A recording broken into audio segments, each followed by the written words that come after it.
See, I think there are two aspects of addressing a problem such as sexual violence. One is the law, and the other is the enforcement. I think law, as everybody already agrees, I think we have a fantastic framework in place. Where we are really struggling is the implementation of the enforcement.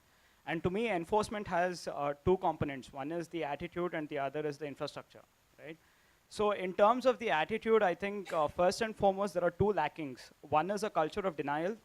We think that the problem is not in-house, it's a Western import, but we are talking of a society where my grandmother got married at the age of 12 and had her first child at the age of 14, right? So that is child sexual abuse by today's standard.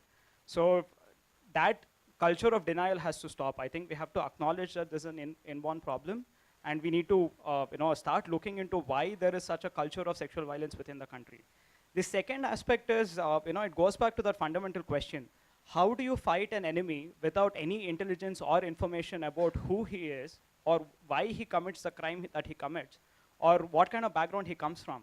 In the US, there is enormous emphasis on the agents in the Federal Bureau of Investigation to actually take up a subject, research into that subject, make publications. And the kind of wisdom that came out of these kind of research initiatives on the subject of sex offenders helped them develop better investigation and prosecution tools, with the effect that now, based on just the crime scene and the victimology, there is a fair degree of accurate assessment about who the perpetrator is, what kind of demographic he comes from, what kind of IQ levels does he have. It really helps narrow down the suspect. And in India, we have the situation where the moment you have a sexual assault, we are a culture of extremes. You will suddenly see the entire population asking for death penalty. They want these guys castrated, but not one single person says, let's study them. Let's understand where we are going wrong in our investigation. Police reforms. We have a police to people ratio of 1:1,000, which means for every 1,000 population, there is one policeman, which is in stark contrast to the United Nations prescribed ratio of 1:220. So it's an overworked police force, and you have three divisions within them: law and order, crime, and traffic.